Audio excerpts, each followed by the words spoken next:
करें आज के कुछ खास इवेंट्स की तो आज सद्भावना दिवस मनाया जाता है। यह दिन भारत के पूर्व प्रधानमंत्री राजीव गांधी जी की जयंती के अवसर पर मनाया जाता है। सद्भावना दिवस का उद्देश्य देश में शांति, एकता, आपसी भाईचारे और सामाजिक सौहार्द को बढ़ावा देना है। इस दिन लोग मिलजुल कर रहने और समाज में सकारात्मक सोच फैलाने का संकल्प लेते हैं। तो अब बात करते हैं आज की कुछ बड़ी खबरों की। कोलकाता के होटल अग्निकांड में 9 बांग्लादेशी नागरिकों की मौत हो गई है। मिर्जा गालिब स्ट्रीट स्थित होटल में मंगलवार बुधवार रात करीब 2 बजे भीषण आग लगी। दमकल विभाग के अनुसार इलाज के लिए भारत आए 9 बांग्लादेशी नागरिकों की मौत हुई है और कुछ लोग घायल हुए हैं। आशंका जताई जा रही है कि एसी में विस्फोट के कारण आग लगी, जिससे धुएं और आग के कारण लोग बाहर नहीं निकल सके। मध्य प्रदेश के गुना में सरकारी स्कूल के एक छात्र पर सहपाठियों की पानी की बोतल में पेशाब मिलाने का आरोप लगा है। आरोप है कि शिकायत के बाद प्राचार्य ने गंभीर कार्रवाई करने की बजाय बच्चियों से चॉकलेट खाने की बात कही। इसके बाद गुस्साए परिजनों ने स्कूल पहुंचकर हंगामा किया और स्कूल में ताला लगा दिया। लखनऊ में एक ग्राम पंचायत सचिव को पत्नी ने गर्लफ्रेंड के साथ फ्लैट में पकड़ लिया। इसके बाद पत्नी ने महिला को घसीटकर थप्पड़ मारे और पति के मुंह पर जूतियां भी मारी। इस घटना का वीडियो वायरल हो गया है। महिला ने पति पर सेक्स रैकेट चलाने का भी आरोप लगाया है। केरल के अलपुजा में 65 वर्षीय करोड़पति बुजुर्ग की हत्या के मामले में उनकी 13 वर्षीय नातिन और 3 नाबालिग लड़कों को हिरासत में ले लिया गया है। रिपोर्ट के मुताबिक लड़की ने दोस्तों के साथ मिलकर हत्या की साजिश रची और वीडियो कॉल पर पूरी वारदात देखी। पुलिस के अनुसार वह अपने लिए आईफोन और बॉयफ्रेंड के लिए बाइक खरीदना चाहती थी।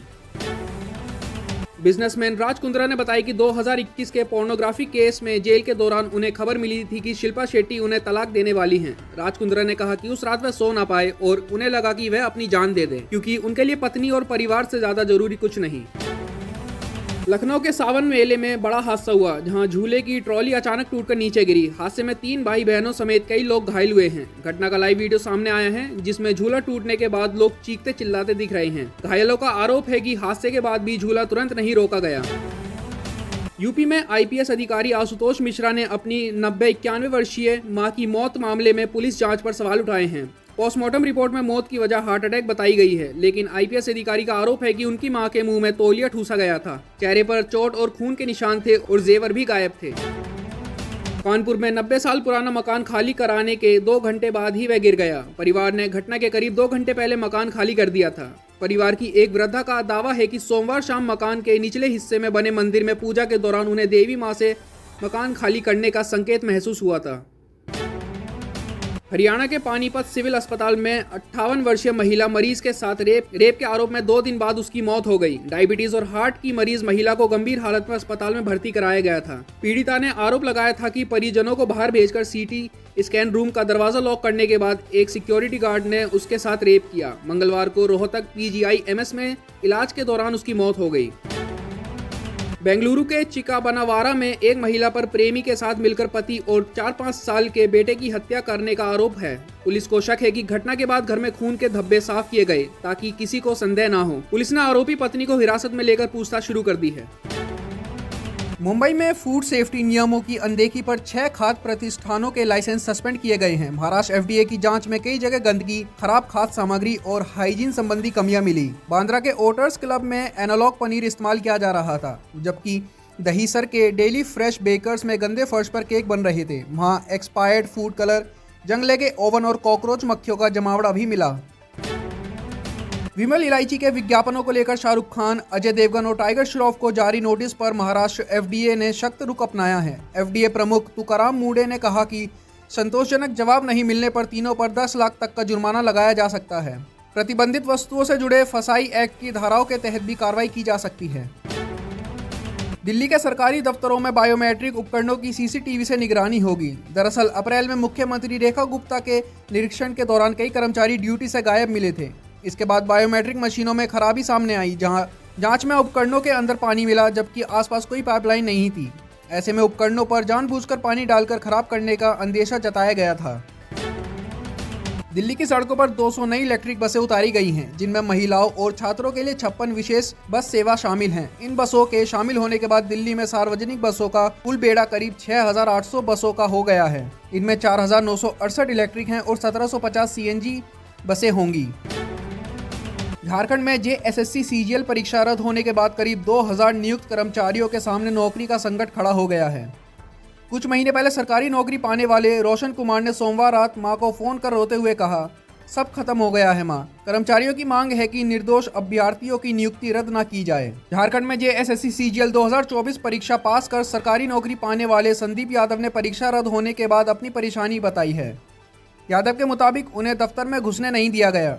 उन्होंने अपनी पत्नी से कहा, तुमने मुझसे शादी की क्योंकि मेरे पास नौकरी थी, अब नौकरी नहीं है, तुम चाहो तो रिश्ता खत्म कर सकती हो। बीजेपी के राष्ट्रीय प्रवक्ता पद से इस्तीफा देने वाले शहजाद पूनावाला ने कहा कि उनके पास घर का किराया देने तक का पैसा नहीं है। उन्होंने कहा कि मकान मालिक बीजेपी नेता होने के कारण उन्हें मुफ्त में घर नहीं देता और किराया देना ही होगा। बताया जा रहा है कि आर्थिक तंगी के कारण उन्होंने इस्तीफा दिया है। बीजेपी के राष्ट्रीय प्रवक्ता पद से इस्तीफा देने वाले शहजाद पूनावाला ने कांग्रेस में शामिल होने को लेकर एक शर्त रखी है। उन्होंने एनडीटीवी से कहा कि अगर राहुल गांधी, सोनिया गांधी और प्रियंका वाड्रा को हटा दिया जाए और नेहरू के कर्मों पर माफ़ी मांगी जाए तो वह कांग्रेस में जाने पर विचार करेंगे। पूनावाला कांग्रेस छोड़ने के बाद बीजेपी में शामिल हुए थे।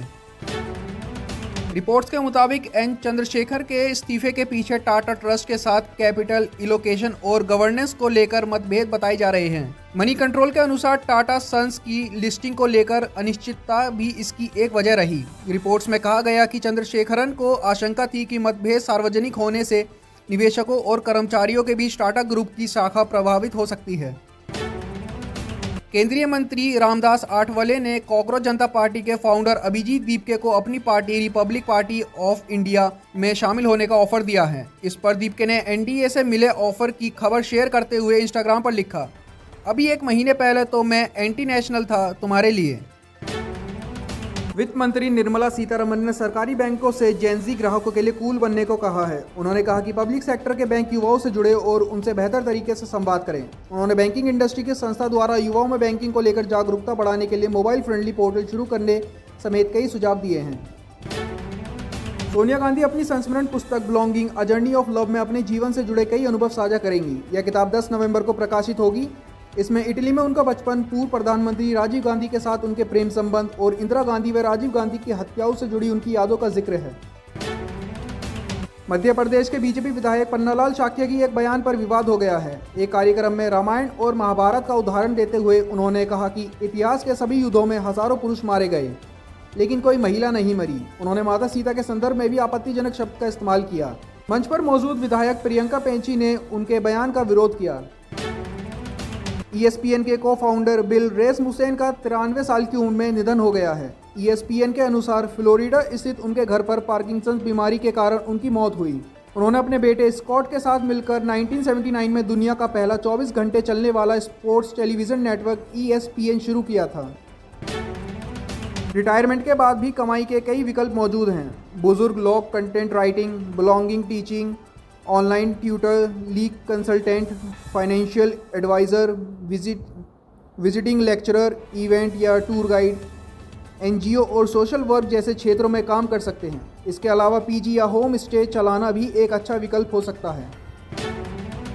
देश में हेल्थ इंश्योरेंस क्लेम का 22% हिस्सा कैंसर और दिल की बीमारियों पर खर्च हो रहा है। The cost of care in India report के मुताबिक 2021 से 2026 तक के क्लेम डेटा के विश्लेषण में यह सामने आया है कि रिपोर्ट्स के अनुसार उम्र बढ़ने के साथ अस्पताल का बिल करीब 2.7 गुना बढ़ जाता है, जबकि मेट्रो शहरों में इलाज छोटे शहरों की तुलना में महंगा है।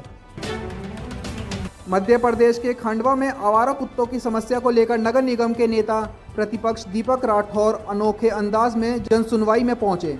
वह एक शख्स को कुत्ते का हुलिया बनाकर साथ ले गए और आवारा कुत्तों की नसबंदी व नियंत्रण को लेकर ज्ञापन सौंपा। उन्होंने सवाल उठाते हुए कहा, कुत्ते की नसबंदी हुई फिर भी 6 बच्चे हो गए।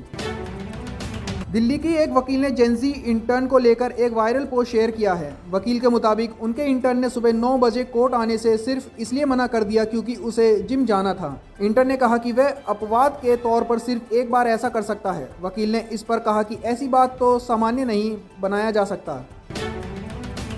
झारखंड के जमशेदपुर से करीब 20 किलोमीटर दूर भीतरदारी गांव में 3.5 अरब साल पुरानी चट्टान मिली है। वैज्ञानिकों को इसमें जैविक गतिविधियों रासायनिक संकेत मिले हैं। GSI की त्रिस्त्रोता चौधरी के नेतृत्व में हुई इस खोज में प्राचीन सूक्ष्मजीवी जीवन के संकेत मिले, जिसे जीवन का अब तक का सबसे पुराना प्रत्यक्ष प्रमाण बताया जा रहा है। तो अब बात करते हैं विदेश की कुछ महत्वपूर्ण खबरों की। मिसाइल हमले के बाद यूएई ने ईरान के साथ सभी तरह के व्यापार, कमर्शियल लेन देन और फाइनेंशियल ट्रांजैक्शन पर रोक लगा दी है। यह फैसला यूएई के रक्षा मंत्रालय द्वारा ईरान से दागी गई 2 बैलिस्टिक मिसाइलों का पता लगाए जाने के कुछ घंटों बाद लिया गया। दोनों मिसाइलें समुद्र में गिरी थी। हालांकि ईरान ने इस आरोप को खारिज किया है।